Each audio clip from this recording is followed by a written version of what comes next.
السلام علیکم۔ آپ کو نالج ود طاہر میں آپ کو خوش آمدید کہتے ہیں۔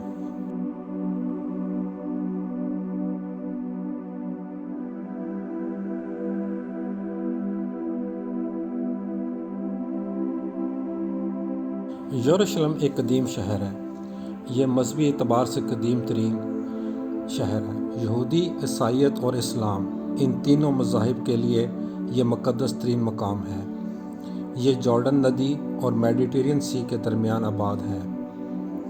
یروشلم کو سمجھنے کے لیے ہم اس کو بطور جیو پولیٹیکل، مذہبی اور تاریخی اعتبار سے جائزہ لیں گے، اور یہودیت، عیسائیت، اسلام، ان تینوں مذاہب کا تعلق چونکہ حضرت ابراہیم علیہ السلام سے ہے، اس لیے ہم اس کا بھرپور جائزہ لیں گے۔ تاریخی اعتبار سے بات کریں تو حضرت عیسیٰ علیہ السلام کی پیدائش سے 1100 سال پہلے اس کو ابراہم ریلیجیس سٹی بھی کہا کرتے تھے، کیونکہ ان تینوں مذاہب کے لنک کسی نہ کسی طور پر حضرت ابراہیم علیہ السلام سے ملتے ہیں۔ حضرت ابراہیم علیہ السلام کا ذکر جیوش کی کتاب ہبرو میں ہے، اسلام کی کتاب قرآن شریف میں بھی ذکر ہے، اور عیسائیوں کی کتاب بائبل میں بھی اس کا ذکر ملتا ہے۔ یہودیوں کا ذکر کرتے ہیں کہ وہ اس کو کیوں مقدس جانتے ہیں۔ یروشلم کا نام یہودیوں کی مقدس کتاب ہبرو میں درج ہے، مگر عرب اس کو شروع میں القدس کہتے تھے۔ 1140 قبل مسیح میں حضرت داؤد علیہ السلام اس شہر کو فتح کرتے ہیں، اور وہ مصر سے آرک آف کونٹنٹ یعنی تابوت سکینہ لاتے ہیں۔ یہ صندوق لکڑی اور سونے سے بنایا گیا تھا۔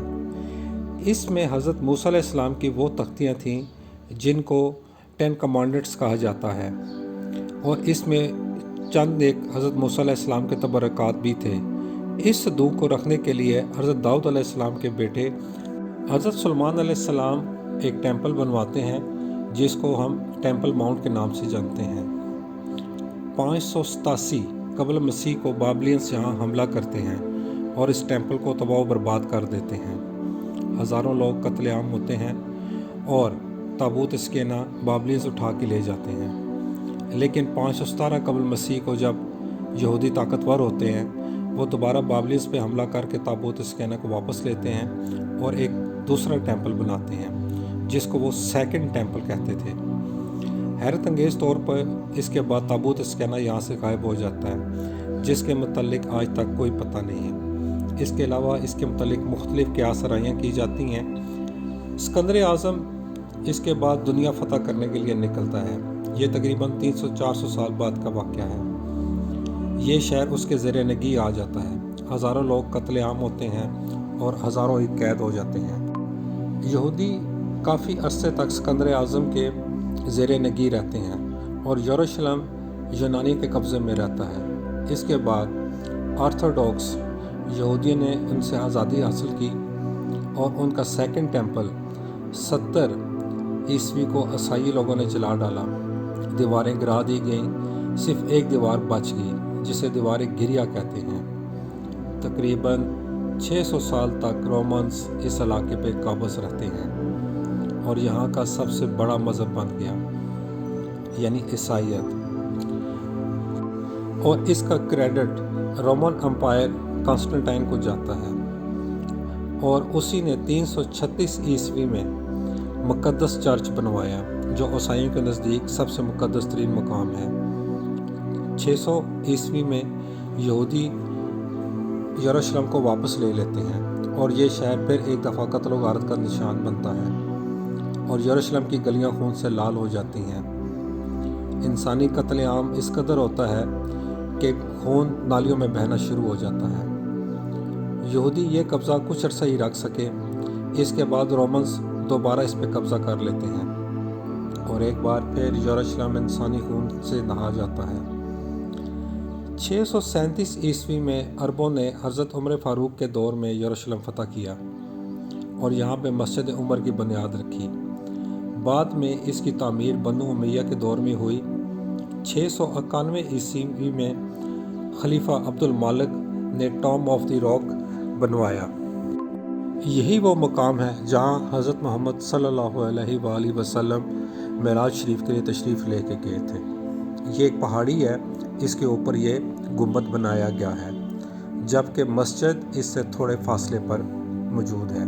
عرب نے جب اس علاقے پہ قبضہ کیا تو اس کے بعد رومنز اور عربوں میں جنگ شروع ہو گئی۔ رومنز اس کو مقدس جنگ کا نام دیتے تھے، یعنی کروسیڈ۔ یہ جنگیں 1096 عیسوی سے لے کے 1291 عیسوی تک جاری رہیں۔ یہ جنگیں شام سے لے کر اسپین اور بالکان ریجن تک پھیل گئیں۔ یہ مذہبی جنگیں تھیں۔ 1291 عیسوی تک عربوں نے شام، لبنان، ایجپٹ، اناطولیہ پر مکمل طور پر قبضہ کر لیا، اور اس کے بعد رومنز اپنی اندرونی لڑائیوں کی وجہ سے اور چرچ کی لڑائی اندرونی فتنوں کی وجہ سے کمزور ہو گئی اور وہ محدود ہوتے چلے گئے۔ 14ویں عیسوی میں آٹومینز یعنی ترک تیزی سے ابھرے اور بالکانز کی ساری ریاستوں پہ قابض ہو گئے۔ وہ رومانیہ تک کا علاقہ حاصل کر لیا تھا۔ تاریخ کی سب سے بڑی خونریز جنگیں اسی ادوار میں ہوئیں۔ لاکھوں لوگ اس جنگ میں مارے گئے۔ سلطان عثمان یروشلم کو فتح کر لیتا ہے اور اس میں بہت سی تعمیرات کرواتا ہے، خاص طور پر قلعے کی دیوار۔ عثمانی خلیفہ سلطان سلمان ایک بہت ہی اہم فیصلہ کرتا ہے۔ وہ اس شہر کو امن و آتشی کا شہر بناتا ہے۔ تمام مذاہب کو یکساں حقوق دیے جاتے ہیں۔ ہزاروں سالوں سے در بدر یہودی یہاں پہلی دفعہ امن سے رہنے لگے اور اپنی عبادات اطمینان سے کرتے۔ عیسائی بھی یہاں خوش ہو گئے۔ آرتھوڈاکس، کیتھولک اور پروٹیسٹنٹ فرقوں میں اپنے علیحدہ چرچ بنائے۔ 1880 میں خلافت عثمانیہ جب زوال پذیر ہونے لگی اور دنیا میں بھر میں پھیلے ہوئے یہودیوں نے صوبے کے تحت غزہ، رام اللہ اور ارد گرد کے بہت سے علاقوں میں زمین عربوں سے خریدنا شروع کر دی۔ ایک بات واضح کرتے چلیں، یہودی بینک کے نظام سے منسلک تھے اور سود کا کاروبار کرتے تھے، جبکہ اسلام اور عیسائیت اس کی نفی کرتے ہیں اور اس کو حرام قرار دیتے ہیں۔ 1914 میں جب جنگ عظیم اول ہوتی ہے اور خلافت عثمانیہ اس میں ہار جاتی ہے تو لیگ آف نیشنز یعنی برطانیہ اور اس کے جتنے اتحادی ممالک تھے وہ عثمانی خلافت کے حصے بکھرے کر دیتے ہیں اور اس علاقے کا کنٹرول برٹش گورنمنٹ کے پاس رہتا ہے۔ لیکن برٹش کا دور یہاں پہ کافی بد امنی، معاشی بدحالی اور مذہبی جھگڑے سے بھرپور تھا، کیونکہ 1922 کو جیوش کو برٹش نے باور کروایا تھا کہ وہ اس کو ہوم لینڈ دیں گے۔ ہٹلر نے یہودیوں کے ظلم ستم کیے تو یہودیوں کی ایک بڑی ہجرت اسی علاقے کی طرف ہوتی گئی اور یہودی اس علاقے میں آ کے زمینیں خریدتے اور رہائش اختیار کرنا شروع کر۔ ایک محتاط اعداد و شمار کے مطابق صرف 1936 سے لے کے 1938 تک 3 لاکھ یہودی یورپ سے ہجرت انہوں نے کی۔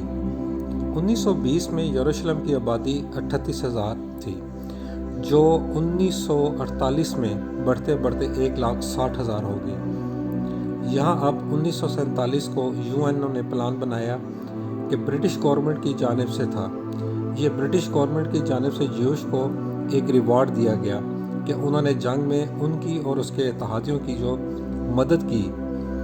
اس کے اتحادیوں میں روس، امریکہ اور فرانس شامل تھے۔ ان سب کی جیوش نے مدد کی اور جیوش کو ریوارڈ کے طور پر انہیں اسرائیل کا علاقہ دیا گیا۔ یہاں پہ برٹش جو ہمیشہ ڈیوائیڈ اینڈ رول کے مطابق حکومت کرتا آیا، اس نے یہاں پہ بھی ایک ایسا کام کیا جس نے ان دونوں قوموں کو تباہ و برباد کیا۔ یونائٹڈ نیشن میں بیلفور ڈکلیریشن برٹش گورنمنٹ نے دی، جس میں فلسطین کے علاقے جن میں یہودیوں کی اکثریت تھی وہ اسرائیل بنایا جائے اور جن علاقوں میں عربز کی اکثریت زیادہ ہے وہاں پہ مسلمانوں کی حکومت بنائی جائے۔ یہ 11 رکنی کمیٹی یونائٹڈ نیشن میں بنائی گئی۔ انہوں نے فیصلہ کیا کہ اسرائیل کو ہم لازمی بنائیں گے۔ انہوں نے اکثریتی علاقے جو فلسطین والے تھے وہ بھی انہوں نے اسرائیل کو دیے اور یوں ایک اسرائیلی مملکت کا قیام عمل میں لایا۔ کے علاوہ انہوں نے اقوام متحدہ میں یہ قرارداد بھی پیش کی کہ یروشلم جو ہے وہ تینوں مذاہب کا چونکہ مقدس ترین مقام ہے، اس لیے اس کو یونائٹڈ نیشن کے انڈر کر دیا جائے، لیکن اس معاملے میں عرب اور اسرائیل دونوں نہیں مانے۔ حالات پھر بگڑنا شروع ہو جاتے ہیں اور کچھ عرصے بعد عرب اسرائیل جنگ ہوتی ہے، جس میں بہت سا علاقہ اسرائیل فلسطین سے فتح کر لیتا ہے۔ اس کے بعد اسرائیل اعلان کرتا ہے کہ پوری دنیا میں جہاں بھی یہودی آباد ہیں وہ اسرائیل کے شہری ہیں اور وہ اسرائیل آ سکتے ہیں، ان کو شہریت دی جائے گی۔ 1956 میں مصر کے صدر ناصر ایک بڑا قدم اٹھاتے ہیں، وہ نہر سوئس کو بند کر دیتے ہیں۔ نہر سوئس کو فرانس اور ایجپٹ کی گورنمنٹ نے مل کے بنایا تھا، لیکن بعد میں مصر اپنے معاشی حالات کی تنگ دستی کی وجہ سے اس نے اپنے شیئرز برٹش گورنمنٹ کو بیچ دیے تھے۔ اسٹریٹجک ویلیو کے حساب سے یہ جگہ بہت اہم ہے۔ نہر سوئس دو سمندروں کو آپس میں ملاتی ہے، یہ یورپ سے اور ایشیا کا رستہ تقریباً 2000 کلومیٹر کم کرتی ہے، اس لیے یہ مین آبی گزرگاہ ہے۔ اسرائیل کا زیادہ تر درآمدات کا اثر اسی نہر پر تھا۔ جب اس کی درآمدات یہاں سے بند ہو گئیں تو اسرائیل نے مصر پر حملہ کر دیا، جس کی پشت پناہی برٹش گورنمنٹ اور فرانس گورنمنٹ نے کی، اور یوں ان کے درمیان میں ایک خونریز جنگ ہوئی، لیکن اس میں فتح اسرائیل کی ہوتی ہے۔ وہ مصر سے سرائے سینا کا پورا علاقہ فتح کر لیتا ہے، لیکن بعد میں اقوام متحدہ میں یہ علاقہ مصر کو واپس مل جاتا ہے، لیکن ایک تحریری معاہدہ مصر گورنمنٹ کرتی ہے کہ وہ آج کے بعد کبھی بھی اس نہر کو اسرائیل کے لیے بند نہیں کرے گا اور نہ ہی اس کی درآمدات اور برآمدات کے آگے رکاوٹ ڈالے گا۔ جبکہ برطانیہ اور فرانس جو کہ نہر سوئس کے مالک تھے، انہیں یہاں سے خالی ہاتھ واپس جانا پڑا اور نہر سوئس پہ مصر کا قبضہ ہو جاتا۔ نہر سوئس کو فرانس اور ایجپٹ کی گورنمنٹ نے مل کے بنایا تھا، لیکن بعد میں مصر اپنے معاشی حالات کی تنگ دستی کی وجہ سے اس نے اپنے شیئرز برٹش گورنمنٹ کو بیچ دیے تھے۔ اسٹریٹجک ویلیو کے حساب سے یہ جگہ بہت اہم ہے۔ نہر سوئس دو سمندروں کو آپس میں ملاتی ہے، یہ یورپ سے اور ایشیا کا رستہ تقریباً 2000 کلومیٹر کم کرتی ہے، اس لیے یہ مین آبی گزرگاہ ہے۔ اسرائیل کا زیادہ تر درآمدات کا اثر اسی نہر پر تھا۔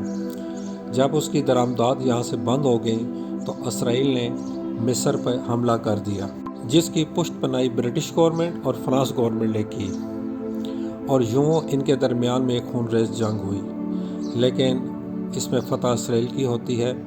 وہ مصر سے سرائے سینا کا پورا علاقہ فتح کر لیتا ہے، لیکن بعد میں اقوام متحدہ میں یہ علاقہ مصر کو واپس مل جاتا ہے، لیکن ایک تحریری معاہدہ مصر گورنمنٹ کرتی ہے کہ وہ آج کے بعد کبھی بھی اس نہر کو اسرائیل کے لیے بند نہیں کرے گا اور نہ ہی اس کی درآمدات اور برآمدات کے آگے رکاوٹ ڈالے گا۔ جبکہ برطانیہ اور فرانس جو کہ نہر سوئس کے مالک تھے، انہیں یہاں سے خالی ہاتھ واپس جانا پڑا اور نہر سوئس پہ مصر کا قبضہ ہو جاتا۔